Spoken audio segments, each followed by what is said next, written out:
Welcome to the Fish Nerds. It's a celebration of fish, fishing, and eating, guess what, fish. That's always interesting, usually funny, and mostly true. I'm Nick Pavlidis from 5 Minutes with Dad and Confessions of a Terrible Husband, Lessons Learned from My Lumpy Couch, and here are the nerds. I'm Clay Groves, Chief Executive Fish Nerd of the Fish Nerds Podcast. And I am Doc Martin. Hey, Doc, we're so happy to have you back. I'm happy to be back. It's been a long time. It's been a lot of show change. We lost poor Dave. I know. He's not dead. Right. Just dead to me. And no, I'm just kidding. We still talk every day on the phone. I'm still his bestie. Yeah, we don't hold hands anymore. That's weird. But we're still good friends. So how have you been? I've been insanely busy, but good. Right, you're a big-time college professor, right? I don't know about big time, but I do teach at a college. That is correct. And do your students like you, or are you really hard on them? Well, both actually. Yeah. Both is good. So I think that I have really high expectations, but I also have a lot of confidence that my students are able to do the things that I ask them to do, and I like to help them do that. I'm one of those, I don't know, optimists, I guess. I think anyone who's a teacher probably, at least when they start off as optimists. I mean, it's like fishing. You don't do it if you don't want to be successful at it. You know, and like if you're fishing, you wouldn't bait a hook and throw it in a giant body of water and hope for a fish if you were a negative thinker. And fishing, same thing. You're just baiting with information and hoping people bite that information and get it. So I think it's that's very a good sport. Fantastic metaphor. I really dig that. Been writing. But anyway, I'm glad to have you back. And I put it out on Facebook and the Fish Nerds Facebook page last night that you were coming on, and people got excited about it. Well, yay! That's nice to hear. and prior to that, I've been getting a lot of people just kind of here and there saying, "Hey, when's Doc coming back on? We need the Doc, and we need someone smarter than you, Clay. Please, can you get someone smarter than you?" And so here you are. Oh, well, here I am. Yeah, all right. Before we get started, no pressure. Before we get too deep in, how can people find you if they want to get on Twitter or whatever and talk to you? Where do they find you? Sure. So I am on Twitter, and I am at FishDocM. Or I'm also on the Fish Nerds podcast Facebook page. Yeah, and you're one of our admins as well, so you're easy to find. And easy peasy. And there's links at fishnerds.com for all that stuff. But let's get right into the meat here. So we got phone calls for you. Okay. And I should say in advance is you didn't get to preview these phone calls, so we're going to just hit these running. But this is the doctor is in, and you're making house calls. So I'm going to play this, and hopefully this works out. Okay. Are you ready? I'm ready. All right. If you want to call into the show, you can call 607-378-FISH and leave voicemails, and we always use them. Not always. Usually use them. Hey, Clay. Hey, Doc Martin. This is Brian McGilver from Des Moines, Iowa, and I've got a crappie question for you. Sometimes when you catch black or white crappie and you hook them in the mouth area, sometimes when you go to remove, if not all the time, when you go to remove the hook from the mouth, I know sometimes you can tear a hole in that membrane. Mm-hmm. And I know that's why they call them paper mouths. My question is, does that membrane ever kind of regenerate or grow back? I'd really love to hear the answer. Thanks, guys. All right, Doc. What's the answer? All right. Well, that's an awesome question. And the answer, like most things in science, is it kind of depends on the extent of the damage. If it's, kind of a little tear where the hook kind of comes in and out, yes, it can heal. But if it's a messy hook with some pretty extensive damage, then it might be a permanent hole. So, it's kind of like piercing your ears, I guess. Some people get those weird gauges in there, and then they don't ever grow back to normal. Yeah, and that's about my experience, too. I actually did a little research on this morning because I wanted to impress you. Oh, all right. Was I right? Did I do it right? No, I couldn't find any research. I couldn't find anything. All I found was a lot of anecdotal stuff from fishermen. Okay. Yeah, it's hard to weed through that stuff. There's a lot of that, and the general consensus in the fishing world is, who cares, keep fishing. Which is not the answer we're looking for, but that's not a good answer. and not helpful either. Right. So I think it's worth following up on. I'm going to keep digging on this one. And Doc, if you find anything in your when you go forward here and you see anything, let us know. Well, and I would like to add one thing, if I may, about the who cares, let's fish anyway. So yes, please do fish, but let's imagine that you are walking around on a rink, for example, and someone comes up with a really nice cupcake, and you go to take the cupcake, and then they punch you in the face. Oh. How many times are you going to go for a cupcake? You see what I'm getting at here? For me, it's about 15. Okay, so me, I'm not really like into cupcakes, so. So you're talking about conditioning. Correct. Yeah. And I did see a lot of information on lots of condition response stuff for fish. And you see that with a lot of fishing lure manufacturers. We'll talk about how you need to switch your lures a lot because they get conditioned to recognize things that hurt them. Yes, and some fish can recognize you, the fisherman. Haha. Oh, so we should wear disguises. Well, it is Halloween, so you might as well get those masks out and put them to use all year round. I know, it's funny you say that because this show is being released on Halloween. So it's perfect. Really? Yeah. How perfect. But that's a great idea. So the day after Halloween, so tomorrow, the day after you hear the show, go out and buy the 50% off Halloween merchandise and start dressing up to go fishing. I think that's a great idea. Are you dressing up for Halloween this year, Clay? I've got small children. I have to dress up. There's rules. What's your costume? I usually decide last minute. Last year I was a baboon scientist. Like you were a baboon that is a scientist, or a scientist that studied baboons? So you think more like my 6-year-old, and I like that about you. No, I was like I had a lab coat and I walked around with a baboon skull. Okay, gotcha. And crazy hair. So I could have gone either way. I bought a baboon skull at an auction on accident, and so now I have this skull.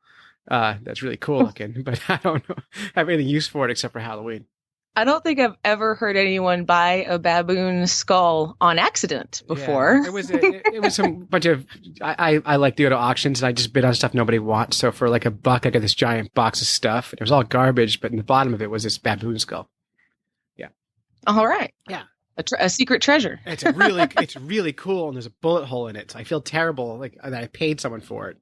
Even if $1, wow. But where am I going to throw it away now?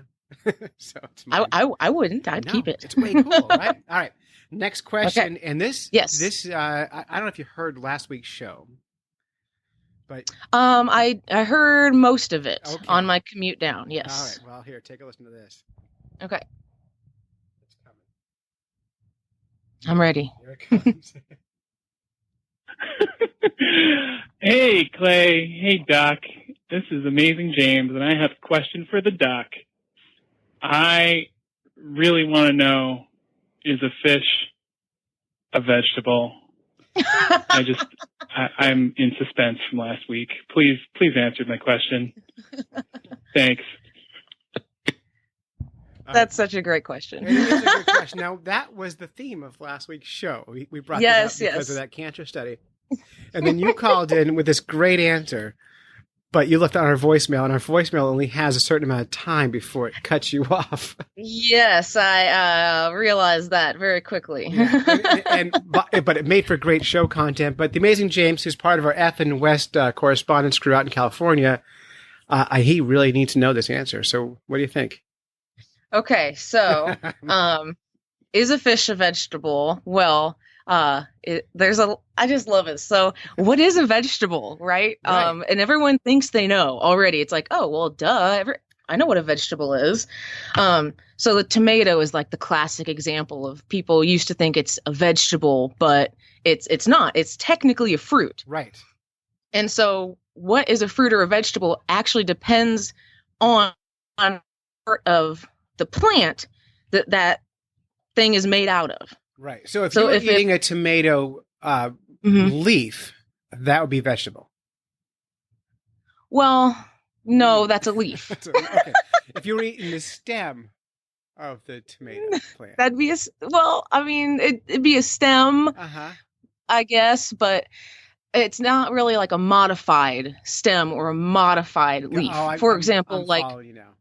okay, yeah, like carrots are roots, but they're like a modified root, right? It's a Right. particular type of root, not just any root. Right. So there's a little bit of some gray area there. I hear you. But I think my favorite, well, what do you think? You wanna play a game with me, Clay? Yeah, let's play. And I got a couple I'm going to throw in as well. Okay, so we're gonna guess fruit or vegetable. Okay. Okay. Olives. Olives are a fruit. Olives are a fruit. Yeah. Very But good. I'm impressed that someone ever figured out how to eat those things. So. Yeah, without the pimento, they have that big old rock in the middle there that's not so great. Yeah, and by the way, I don't like olives. Just, What? yeah, if you're shopping for me for Christmas, don't get me fancy olives. Just wait. No fancy olives. Yep. Oh man, I they're don't mind, great. I don't mind some black olives on pizza or something, but terrible. I eat olives out of the jar. Well, you're so. smarter than me, and that is probably the right way to do it. All right, next one. Okay. Peas. Peas are a fruit. Peas are a fruit. Yeah. Very good. Yeah. All right. Let's do beets. Ooh, it's a modified root, right? Like I don't know. Is it? like a carrot. Oh, don't do this to me. Now, is it like a rhizome? I don't know. I think I'm going to go with vegetable. You are correct. Yeah. It is a vegetable. Yeah. What about nuts? See, this was last week, and there's some variability within the nuts world. Uh-huh. And I don't know the answer. I think some of them are modified roots, which I would think of more as vegetables, right? Like peanuts, and that sort of thing. So most nuts are fruits, actually. Wow. But some things that we call nuts, like at the grocery store, are seeds. Right. And so that just depends on what part of the actual plant you're eating. If you're eating like the shell, then it would be a fruit. But if you're actually breaking it open to eat that inner part, then that would be the seed. Okay, so that makes sense to me. All right. All right. So, very good. Variability. How about bananas? Bananas. Uh-huh. It always reminds me of Gwen Stefani, right? Bananas. So okay. Not a Gwen Stefani fan. I am. I just don't know that one. Oh, well, that was it was when she was in No Doubt. Yeah, I am early adopter of No Doubt. So, what do you think? Oh, bananas. Well, they have seeds and they're fleshy, so I'm going to go with a fruit. They are an herb. An herb? Yeah, they are an herb, not a true fruit. Not a true fruit. Yeah, same thing with kiwis. Have you? Oops, sorry. Go ahead. Oh, I was just wondering, have you ever had, because bananas have been so genetically modified that the bananas we have now are completely different from how bananas used to be. I know, isn't that cool? Have you ever had an old school banana? I've seen them, but I've never eaten them. Have you had them? I have. I went down to Puerto Rico a couple years ago, and they had some in a little basket at the place that I stayed at, and I was like, oh, sweet, banana, awesome. So I peel it, and I take a bite out of it, and it's full of seeds that were crunchy. Really? Mm-hmm. It was very difficult. Was it tasty?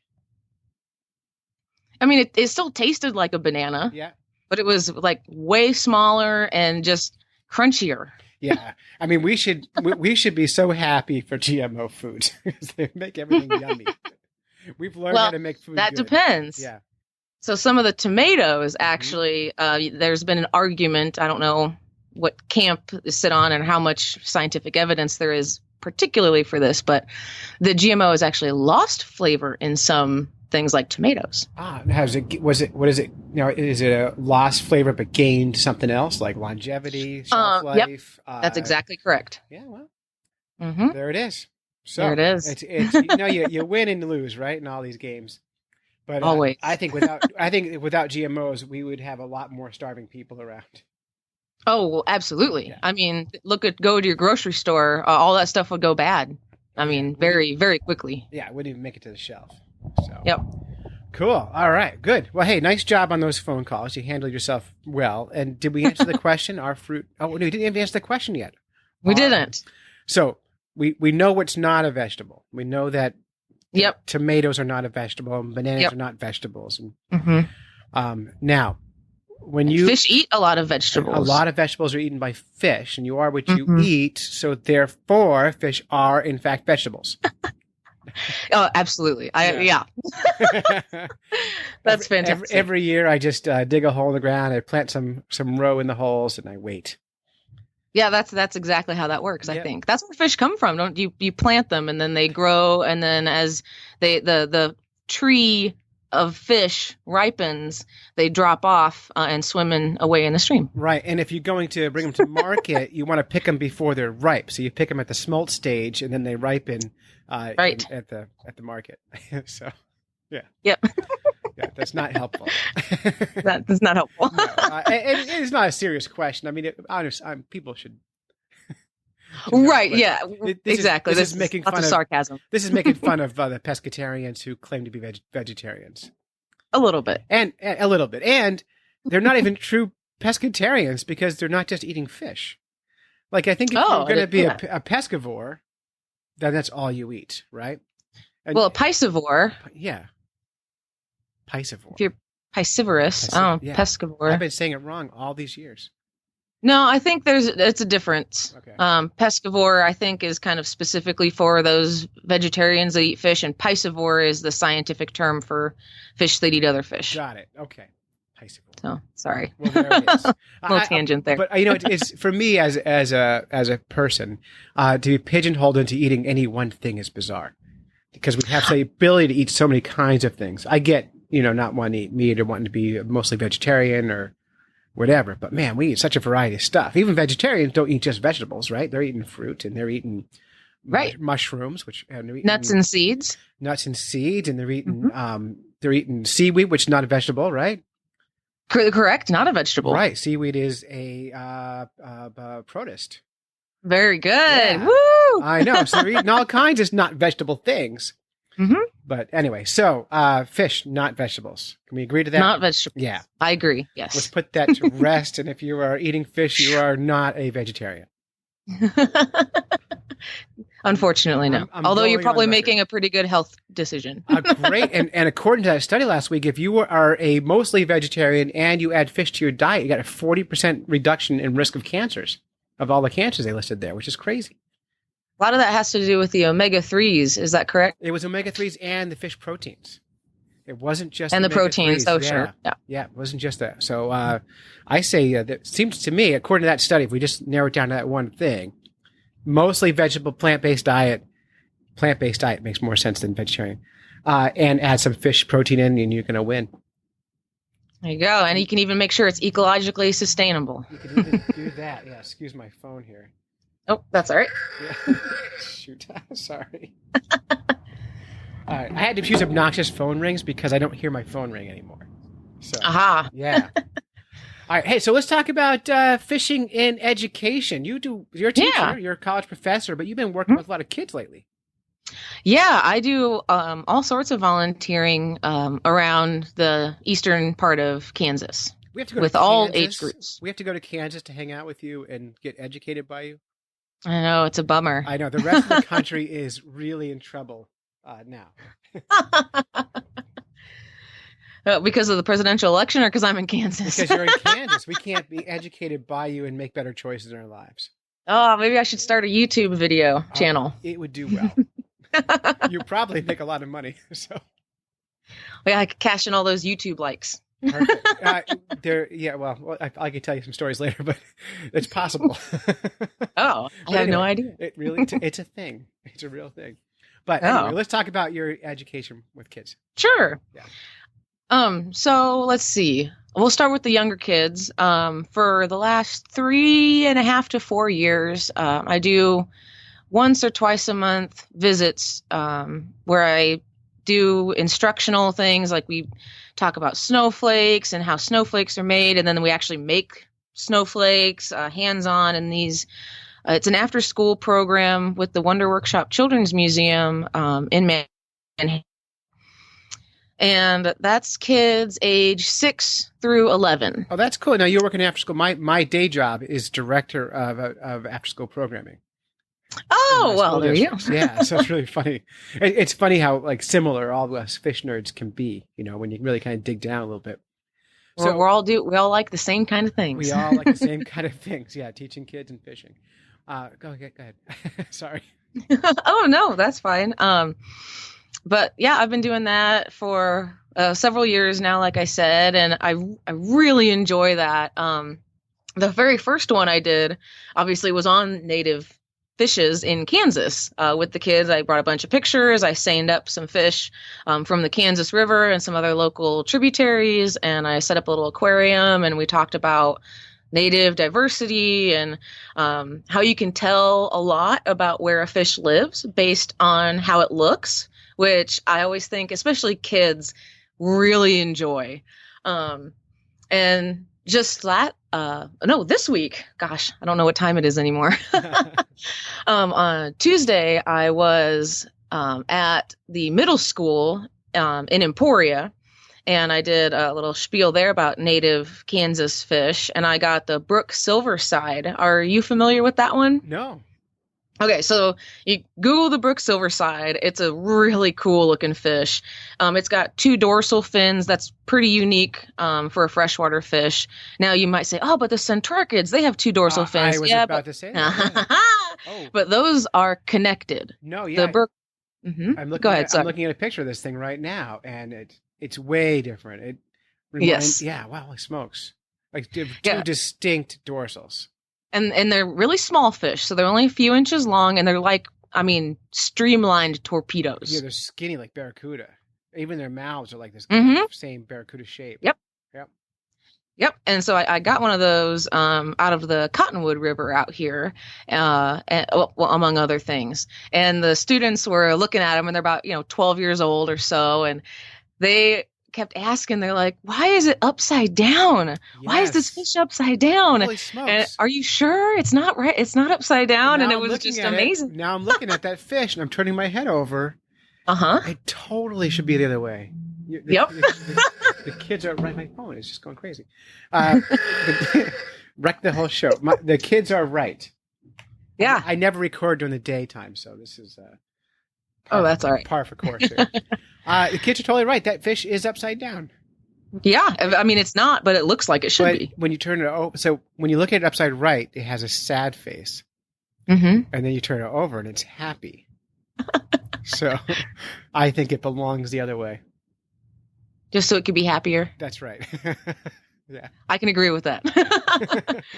But yeah, and it, so I just think that's awesome to do things like that. And the other cool thing is a lot of adults will show up also, the teachers that are in the classrooms or in the after school programs. Some of the parents will show up early to come get their kids, and they stay and they'll just listen to me. And sometimes they'll even ask questions. And, I usually work with smaller fishes. So darters and minnows and things like that, things that a lot of people, don't really see details. They're just bait fish or whatever. Well, it's interesting you say that because it's one of those things I'm always trying to push people onto is like pay attention to the forage fish, to the microfish or whatever. How many diversity out where you are in Kansas is big, right? How many species of fish roughly do you guys have out there? Freshwater. Well, it's all freshwater. Oh boy. Kansas. We do have water out here, which is apparently surprising to some folks that aren't in Kansas. We just have tornadoes here in Kansas. We also do have tornadoes. I had one near about 20 miles from my house a few weeks ago, so that was a little scary. No thanks. Well, oh boy. So roughly. I think it's about 300. That's a lot, right? I feel like that's a good number. I mean, New Hampshire, we're less than 50 species of fish here. So I hear really, there's 48 species of fish in New Hampshire. Are you kidding me? No, that's it. That's it? Yeah. Wow, I did not know that. Yep. Huh. Yeah, it's very. It's because of the way that when the glaciers came through 10,000 years ago, they pretty near wiped out everything, unless the fish could migrate to the ocean or burrow down the mud and kind of hibernate for a long time. They were out of luck. Long time. Yeah. Yeah. Yeah, and we did get some glacier action here, but it'd be only up in the very northeast corner of the state, and the rest of the state was pretty much missed by that. Yeah, so. well, and I should clarify, it's not 48 native species. We have probably less than a dozen native fish. Oh, so a lot of those are introduced. Holy moly. Almost every fish in New Hampshire is an introduced species. Yeah, that's the majority. Wow. Yeah. That's kind of sad almost. I feel bad. It is. Sure. Although I was listening to an interview with Peter Moyle, you know Dr. Moyle. I do. Well, I've read a lot of his things, but we've never met in person. Well, he was on the show last year, and yes. Fish guy Josh gets to work with him, which is cool. But I was listening to an interview with him, and it makes a case that after a while, it's okay to call introduced fish natives. You know, they're part of the ecosystem. They've been around for 100 years already. At some point, they're just part of your place, which we don't normally do. We usually always segregate our fish.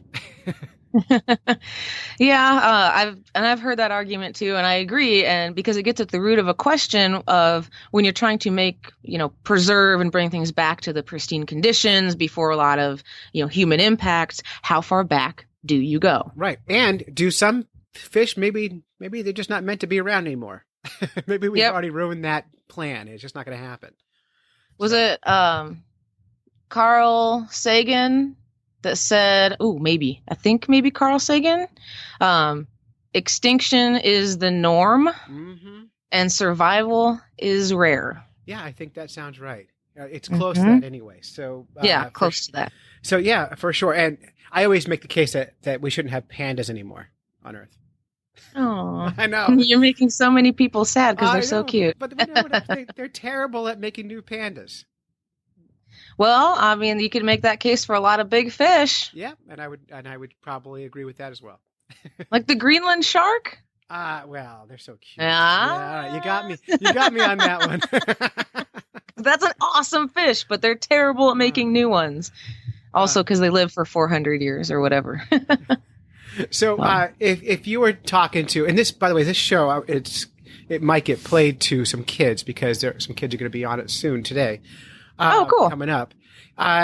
What advice do you have to teachers as they approach kids and want to teach about native fish or diversity of fishes? What's a good approach they can take? Like, how can they engage kids in learning about fish? If it's possible, hands-on.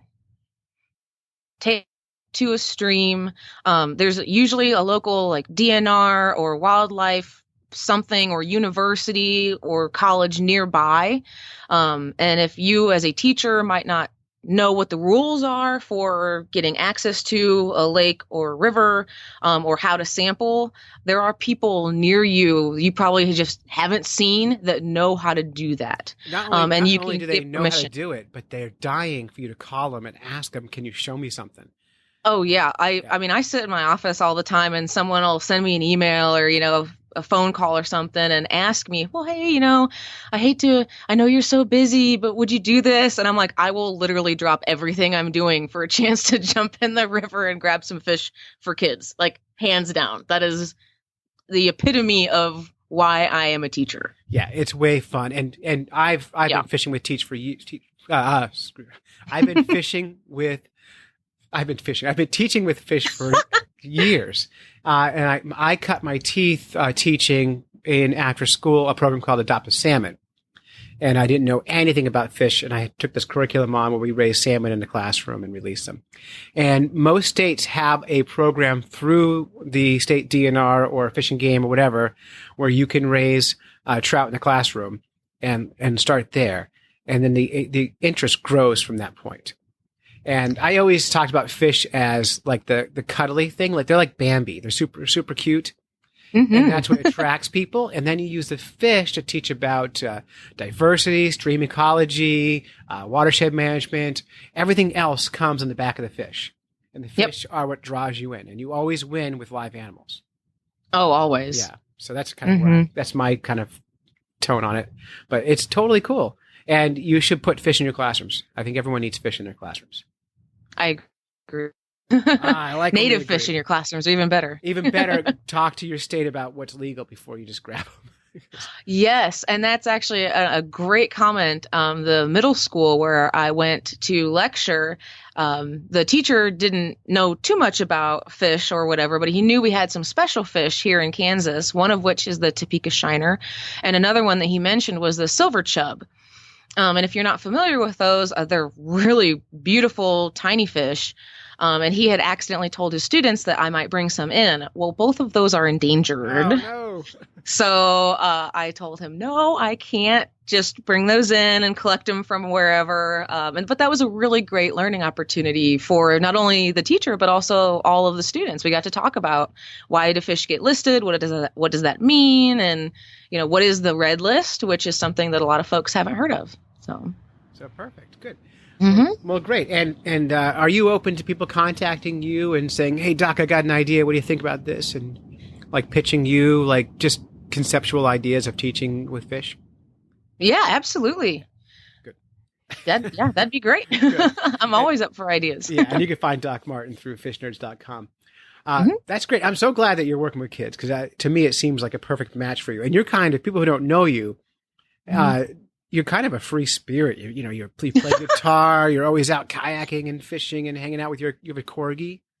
I do, my little Lena corgi. Yes. Yeah, and you're a musician. I mean, you're such an eclectic person and a total fish nerd. And so any kid who gets a chance to work with you, I'm sure, just like is way into whatever you're doing because you've got that about you, which is great. I've heard, my PhD advisor used to tell me that I am the most persistent and energetic person he has ever met. You know what? And look at you. You're a college professor and you're like 12 years old. It's perfect. So. I'm a little older than 12. But you're young for that field. That's correct. It's interesting too, because I used to work at a college and I used to watch the professors and think, man, that's the job to have. Of any college job you could do, or almost any job on the planet, that's the cool job. So I'm jealous of you. That's really cool. Well, thank you. I mean, I really like it because, for a lot of reasons, I get access to education for myself too. So I still take classes actively, usually several a year. I get to travel all over places to share my research and my passion. I mean, I don't want to rub it in people's faces, but I feel like this is pretty great for me. Right. It's just a really excellent opportunity, and I'm going to use it, man. and if people go, "Oh, Doc, you're so lucky," you can correct them. You worked hard for that position. You did not. You did not luck just into fall it. in my lap. No, you've got a PhD. You went to school. You studied hard. You worked. Tears were shed. You earned that position. You didn't get lucky at it. I was one of my pet peeves of people who work really hard and get something and get called lucky. I'm like, no, that's not luck. You earned it. You earned a good one. You chose well, but it wasn't luck. Yes. So, that's totally cool. Well, congratulations. All right. So, Doc, I got to go hang out with a bunch of kids and do field research the other day. And this was with Tin Mountain Conservation Center. This is a local education center here in New Hampshire, and they're fantastic. Their whole building is all solar powered and out in the middle of the forest, and they do great stuff. But they're doing a brook trout restoration project where they're going on about 8 streams in the area, and they're knocking down trees and laying them across the river and creating new, dams and backflows and all kinds of great habitat for brook trout. And they currently they work in all the schools in the area, including in my after-school programs. But in my daughter's school in Jackson, they got to go on a field trip and do the actual scientific measurement with Tin Mountain Conservation Center. So my daughter and I sat together. Oh, how cool. Yeah. So I took my recorder in the field and I spent the day with them, watching them take measurements and do all the science. And my daughter and I sat together and mixed up a little story on it. We tried to give it a little NPR style treatment. One of the things was interesting was and if you listen to the piece, I'm not sure you'll be able to hear it or not, but if you listen for it, is at some point, it's a wall of noise. When you're working with kids, it sounds like chaos. But because I had headphones on and microphones, I was listening to the chaos. And there was about 14 kids on this trip. And at one point, all the kids were talking at one time about something different. But if you listen through the conversations, each group or each kid was talking about something related to the task they were doing. But they That's all happen to be impressive. doing different tasks. I can't say the word tasks. Taxes. They're all doing different things. And so, like, if you listen to one group, you will hear them doing measurements of the depth or the length of the river or the riffles or whatever, but they're all working, and it just collectively is chaos. But individually, there's so much learning happening there, and it's way cool. So here's that story.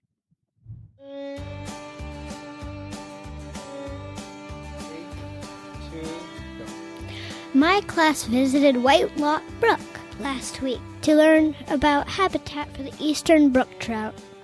The school bus pulled into White Lock Brook around 9:30 a.m. Miss Laurie from Tin Mountain Conservation was already there with Dad, Clay Groves. As we got off the bus, every kid got a clipboard with a list of things we were looking for on it. We were looking for stuff like BMI and their benthic mackerel invertebrates. We were looking for log jams, Yep. right? And why were they making log jams? They were making log jams to make good habitats for the benthic mackerel invertebrates. All right, who needs a clipboard? All right, next one, I'm passing out. It's an A to Z. Just take it, put it on your clipboard. Once you've taken one, can you step to the back? Please. So, the way I've set this up today is we're going to do exactly what the two college interns and I used to do when we would come here to do field work. So I've set it up exactly the same way. We're going to go to the very same spots because you can't collect data that is worthwhile unless you go to the very same location and you collect the same data the same way at the same spot. Okay, so we've got 3 spots in 1,000 feet where we've collected water temperature, how fast the flow is, and where we've done habitat survey, wood surveys. So we're going to do all that on the way up. That's Mr. Fortin. He's leading the study on eastern brook trout. Mr. Fortin explained the tools we were using and what to expect. And then earlier this morning I brought one of those drift nets that we're going to turn into a Cerber sampler. I brought a little frame and we're going to try to collect some benthic mackerel invertebrates. Yes. Who can remember what the short term for benthic mackerel invertebrate is? Starts with a B. Yeah, you got it. BMI. I was going to say that. Yeah, instead of saying benthic mackerel invertebrates, we'll just say BMIs. It's much quicker. We'll walk in first, and I'll show you some of the things I talked about, like pools and riffles, and we'll look at some of the wood additions. And the first place we have to go is 50 feet. That's our first sample site. The next sample site is 541, I think. And then the next sample is 980. Okay, I have it written down. And then the other thing we'll do is we have a little unit here that we attach to this, and we have a little propeller gizmo that we'll put in the riffle to see how fast the water is flowing past that spot. All right, so we gotta have, so we'll measure depth by sticking this in the water, and someone has to pay attention to where the water level is on the number. Okay, what numbers? You could tell by... So usually when we're sampling, nobody's talking because everybody has to be thinking about what they're doing. You know, nobody says, "Hey, what'd you do this weekend?" No, we don't do that. Everybody has to really stay focused. And so then we'll have a tape measure because on these 1,000-foot stretches, we have a stake every 100 feet. And those stakes we change every 4 or 5 years so that we know exactly where the stake belongs so that we can measure our sample site from the same spot. Before we began the survey with Mr. Fortin, we had snack. Other kids tried to explain why we were here. Gemma, learning about the northeastern brook trout. Molly, learning about trout. Stephanie, We're learning about the brook trout. I don't know what we're doing. Abby, looking for brook trout. Lila, and we're studying brook trout. Ada, and we are studying the changes in which if we add wood to the water and see if that makes more trout come. We're studying stream ecology. Hi. Hi. Okay, what's a brook trout? A fish. What's a brook trout? What it sounds like. What is it? It's a trout that lives on streams. Evan, hiking, learning about the woods. Austin, eating banana bread. Curious. My name is Dr. John Apex, and we are out here discovering these interesting leaves with tiny stems. Dr. Fish, I'm Really? eating a turkey sandwich. Thank you for your time. Davin, I don't know, we're hiking, I guess. My name's Micah, and we are hiking and looking at rivers and hopefully seeing bass. The kids got to take turn measuring the stream depth using a pole marked in feet.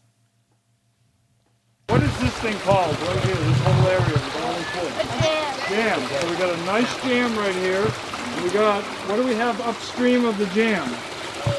Cool. Nice pool, real nice pool. And then we have a little bit of a waterfall right here. Cascade. And what does trout need? They need cold water, they need clean water, and then what else? They need bubbly water to breathe in air. Right, it's got to be highly oxygenated, a lot of oxygen in the water. So if I was a fish, I'd be hanging out right there because it's nice and deep. Nice bubbly water. One other thing that's just set up here that's created, and we haven't talked about it much, is when you're a fish, you want to be able to go someplace to hide. So, does anybody remember that word starts with a C? That's pretty close. Camouflage. It's like when you put something on top of something else, you are covering it. Yeah, so this is covered. There's a lot of cover right here for trout. So when we come through here in electroshock, they don't hang out in the middle. They go for all these places where these little nooks and crannies that we've created where they can hide and they can get away from us. And also, if you're a mink or something coming down this little stream looking for fish to eat, if you're a fish, you're going to be looking for cover, places you can hide. So, yeah. Right down in here. Yep. Right down in here is 106. 106. Wow. Or 1.6. Yeah, 1.6. Yeah. Yep. 1.6. How much smaller can the screen get for us to be able to... Is this pretty much the smallest sprinkler that you can do? Can you go smaller than this? 1 foot. Oh, how do you think that's 1.1. Right here. Mr. Fortin explained the habitat brook trout like to live in. What's your first name? Finn. Finn. Finn and I decided that the riffle has two things in it. It has gravel just like the pool, So do but you it want also has a lot of these things. cobble? I don't know. What size does it fit into? This is mostly just ripples. Is this 3 to 6 inches in size? Yeah. Okay, This what is category mostly is just that? the ripples and the big rocks. Large gravel. We found benthic mackerel invertebrates, or BMI. These are important because the more diverse the BMI, the healthier the water will be. Also, trout love eating these critters. If I caught it, it's in Yeah, I think Oh, that's great. Yeah, where is he? Right there.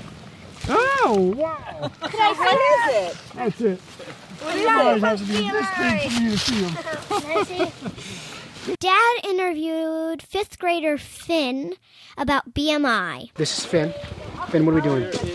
We are doing BMI testing. What is BMI is body mass index? Uh-huh.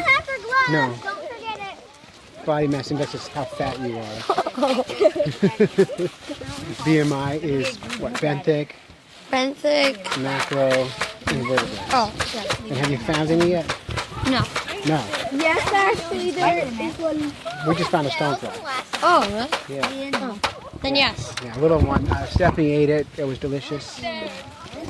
Tastes a little like chicken and a little bit like beef, but more like insects. Now, why are we looking for BMIs? What good are they?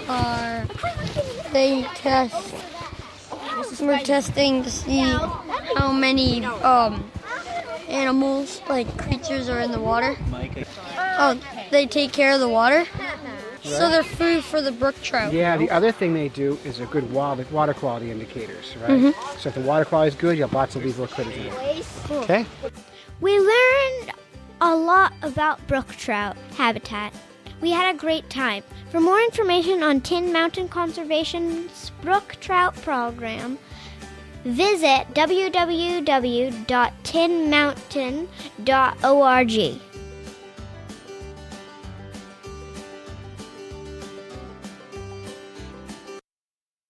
So, Doc, are you writing a book right now?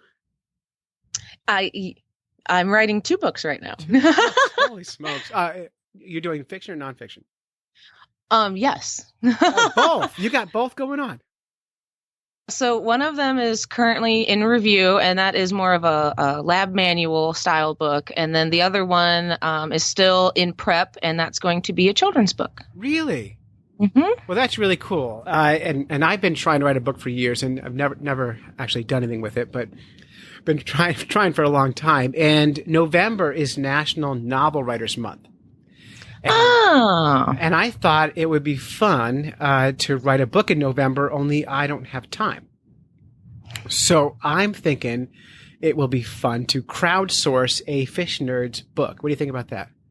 I think that is a fantastic idea. I love it. So what I'm looking for is anyone listening to the show or who is on Facebook or whatever, anyone related to the Fish Nerds, write a 300 to no limit, don't write a whole book, but like 300 to like 3,000 word fish story. Send it to clay@fishnerds.com, and I will curate these into the first Fish Nerds book of short fish stories. And I think this first theme is going to be fishing adventure. So pick a story that has some adventure in it, some danger, some suspense. And we'll compile them all together. If I get 30 or 40 stories, we've got a book. And everyone who contributes will get a package of Fish Nerds decals and a free copy of the ebook when it comes out. And you get to say you're a published author. That is awesome. I hope all the fans write a story. Everybody's got some kind of crazy fishing story, I bet. They really do. And if you're not a great writer and you need help with it, maybe you record the story and send it to me as a recording, and I will transcribe it and edit for you. Oh, there you go. I'm willing to do the work. And we've already got one story. Ryan Dubé sent a story in for us, so we've already got one. So I'm gonna submit a story. You should give us your whole book. Hey now. I know, just kidding. But yeah, send a story in. It'll be really cool, and it could be one of those kind of annual traditions, or maybe quarterly we put a new book out. Maybe we do a book in the springtime about fishing techniques or something very specific, and see what we can get together. I mean, we as a Fish Nerd Nation need to be nerdier. So let's get some more books out. So, all right, get your nerd glasses on and get your typewriters out. That's right. Oh, I love it. So yeah, we're all going to dress like Hunter S. Thompson and write fish books. So perfect. Get your long cigarettes out. All right. So anyway, get those stories into clay@fishnerds.com. All right, Doc, ready for some fish in the news? I'm ready. Okay, so I got just 2 stories today. Okay. And I'll read these, and we just say what you want when you want to. Okay. Okay, I'm just pulling them up. All right. First one comes from New Zealand, and I chose this because it's topical to our first question. We were talking about earlier about fishing for crappie earlier, and you were talking about conditioning in fish. So I found this article. It was sent to us actually through the Fish Nerds Facebook page, and it was, "Do fish learn to avoid flies in lures?" Ah. So isn't that nice? How convenient. I know. Anyway, so the basic premise of this article is that fish become conditioned to lures the more they see them, and they are hooked, landed, and released during this process. Then the negative association is reinforced. The consequence for the angler is that the fish become harder to catch because they become wary of lures.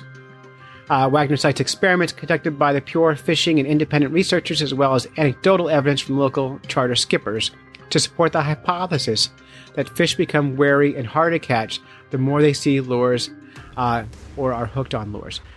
This apparently explains why kingfish around White Island, this is specific to a place in New Zealand, are now difficult to catch, more difficult to catch than when they were years ago.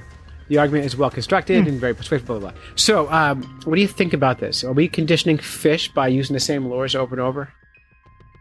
Absolutely. Absolutely. So I would be shocked if that wasn't a problem. I'm actually shocked it's taken this long for that evidence to be compiled. Yeah, I mean, anecdotally, everyone seems to kind of know this. Mm-hmm. And that, but it's nice. It's probably people have known this for a very long time, but it's nice to have that real evidence, if you will, to confirm our bias. Yeah, it totally is. And so, what would you recommend to what you know about fish and fish biology? And I study psychology, so together we can tackle this problem. So you've got a bunch of fish in the area you like to fish, and for years you've been catching tons and tons of fish the same way, using a rubber worm or whatever, and you've been releasing the fish, and one day they just stop biting. What do you think you could do about that? We'll have a good cry first. It would depend on the kind of fish. Are they more visual, or are they using, like catfish where they taste a lot, something really stinky, maybe use a different kind of scent? Yeah, I would imagine in this case they're talking about visual eaters. Yeah, and in that case you just got to, I would imagine, use something pretty different from what at least looks different from what you've been using. Now, is it possible that fish would just be afraid of almost all food and would just eat minimally and become smaller fish over time? Well, if the pressure is that strong? If the pressure was that strong, well, that'd have to be pretty strong to get fish to just stop. That'd have to take a really, really long time. Probably not in one person's lifetime, for sure. Well, not to anthropomorphize too much, but let's go back to your cupcake example. What if every 10th cupcake, or let's say every 100th cupcake you ate, you got punched in the face? I'd still eat cupcakes. You would still eat cupcakes, right? Mm-hmm. What if that wrecked my example. All right. That was a good example until we tried that cupcake. What? Oh no! How many cupcakes would it have to be out of 100 before you stopped eating cupcakes? Or oh man! Or what if it was today it's a cupcake, tomorrow it's a cheeseburger, the next day it's a salad, and you don't know what food item is going to hit you in the face, but sometime you know something you eat today is going to hit you in the face. Do you start avoiding eating or eating less? I really don't see them avoiding eating or eating less. I think it would be specific. So it had to be like, I know cupcakes are going to hurt me, so I'm avoiding cupcakes. Yeah, I think it would be more specific than I'll just stop eating altogether, because the fish want to survive, so they are going to eat. They just might change their dietary preferences. Yeah. And let's say you gave an area a relief from fishing for a certain amount of time.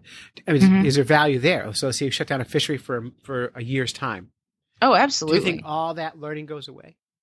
Not all of it. It would depend on the lifespan of the fish and generation time, that kind of thing. Too many variables, right, to just answer that as an easy answer. No, that's the thing about talking to scientists. It depends. That's always my answer. It always depends. All right. So, but the takeaway from this article is, if fishing gets difficult where it used to be easy, do something different. Simple. Yep. Yep. I love it. There you go. There's your easy answer. I like it. That's I'm good at boiling it down. All right. And this is from the next article here from New York Times, and my computer is going wonky on me. Uh-oh. I know. Let's see if I can pull this up. All right. This is actually in today's New York Times. All right. I know. We're right up to date here. Taking down dams and letting the fish flow is the title. This is by Murray Carpenter. Mm-hmm. New York Times. You could be a fish writer for the New York Times. That's insane. All right. This is out of Bangor, Maine. This is close to home for us and actually impacts a lot of our friends.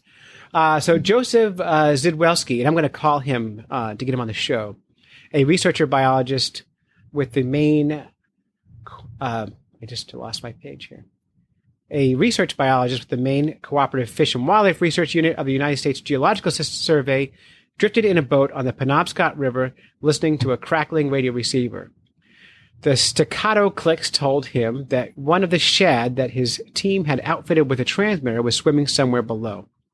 Shad, alewives, and blueback herring and other migratory fish once were plentiful in the Penobscot. 7,000 shad and 100 barrels of alewives were taken at one haul of the scene in May 1827, according to one historian. Wow. So, yeah, and New England's full of dams, by the way. We are heavy with dams. 3 enormous dams erected on the Penobscot starting in the 1830s changed all that, preventing the migratory fish from reaching their breeding grounds. Mm-hmm. And the populations just collapsed after that. Kind of a little history of shad and herring and stuff is they're not river specific like salmon. Right. So even though your local population will crash, the fish themselves will find a different place to spawn. Mm-hmm. Not in all cases, but in a lot of cases. So it's not as devastating as for the salmon. Now all of a sudden you are pulling. But 2 of the dams were raised in 2012 and 13, and since then the fish have been rushing back in the Penobscot River. So what raised means knocked down. For those who don't know. Now all of a sudden they're pulling the cork plug and giving the shad access to a truckload of good habitat. Nearly 8,000 shad have swum upstream this year, and that's not just shad. More than 500 Atlantic salmon have made the trip, along with nearly 2 million alewives and countless baby eels, thousands of mature sea lamprey, and dozens of white perch and sea-run brook trout. Striped bass are feeding on a dozen miles above Bangor in waters close to them for more than 100 years. So this is really cool. So this is the trend in dams. Now we're starting to see more and more dams taken out. And we love it. Out in Washington State and in California, there's been a lot of dam removals. And scientists are always, this is me talking now, scientists are always surprised how fast the fish return. And a lot of the conversation, and I'll post a link to this whole article on thefishnerds.com. A lot of the conversation goes into like the sediment behind the dam is holding so much back. How does that impact the migratory fish? It turns out it doesn't take long for the fish to figure it out and get upstream and spawn. So it's really cool to see them come back. Have you done any work on dam removal? I have not, but some of my colleagues have. Yeah. Mm-hmm. And typically, I think that the standard view, at least for me personally, is if the question is, should we remove the dam, the answer should be yes. Always, right?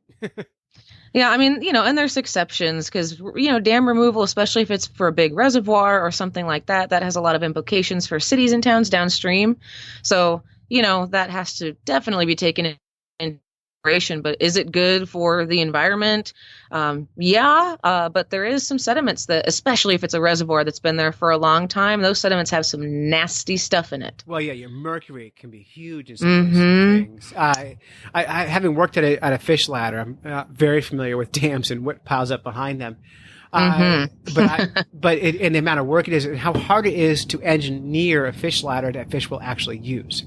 Yes. They're amazingly specific on what they need. And each species wants a different flow rate and different kinds of things. So taking the dams out is overall seems like a good idea. Now, we got a phone call. We got a message from Richard Yvonne, who lives in Bangor. And he is a fishing guide from Twin Maple Outdoors, friend of mine. And I'm going to read what he wrote. And this actually prompts me. I'm going to call, I'll call the dam people from next week's show and actually interview them and get them on the show. Those damn people. But Richard says, he says, "Damn it, Clay. This is a great idea that came to be a reality. Please make sure you ask how they intend to address the invasive species like pike and offshore overfishing. I would love to know what the plans are for these problematic issues." So it's a good point. So you've got dams, and upstream the dams, we've invested in putting new fish in the water, especially as you know in New England we had no fish, and we added all these populations in. We take the dam out, and now fish have access to different bodies of water and different downstream passages. How's that impact? We don't think about all this stuff.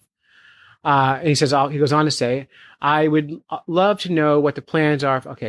They have invested millions of dollars in this project, and I hope it's a success. I do not see it happening with these obstacles. So he's kind of not so sure about it. The Belgrades and St. John's River have been ruined by invasive species. That's a real problem. It looks like they are considering the predators in the lower half. What I have seen is pike coming from the Pushaw Stream, making its way up the river as well. They ask people to kill the pike, but that alone will not prevent the fish from propagating and eating everything. So his concern is by taking the dams out, you're removing the obstacles from invasives. That's a fair point. And absolutely. I will follow up with this story on next week's show. I'll call up these damn people who keep trying to make things so much damn better all the time, and find out their answer. Because I never thought about invasive species when it comes to dam removal and how that impacts things. Oh yeah, well yeah, that's a good one. A carp out here are a big one, the Asian carp. So when we remove these dams, the Asian carp can get up even further, and so that's a huge consideration. And there's not a good answer. I would be interested to know what the dam people think. Yeah, I will follow up on that and find out. So anyway, that's Fish in the News. All right, and we need to wrap this up because my battery's got about 1 minute left on it. All right. So that's it. You've listened to a couple of fish nerds when you should have been fishing. We would like to thank our friends and families for supporting us while we podcast, go on fishing quests, and do all sorts of silly things that nerds do. If you would like to support Fish Nerds, you can go to patreon.com and search for Fish Nerds and help us crowdfund this podcast. And we need your money. Special thanks to Jackson Grammar School for letting me come sampling with them. And, of course, big thanks to you, Doc Martin. Tell us again where always we a can pleasure. find you on Twitter. At FishDocM. And until next time, follow the code of the Fish Nerd. Spawn early and often. And avoid free lunch with the strings attached. Swim against the current every chance you get. Perfect. All right, perfect. That was really good. Excellent. Hey, thanks, Doc, for coming on.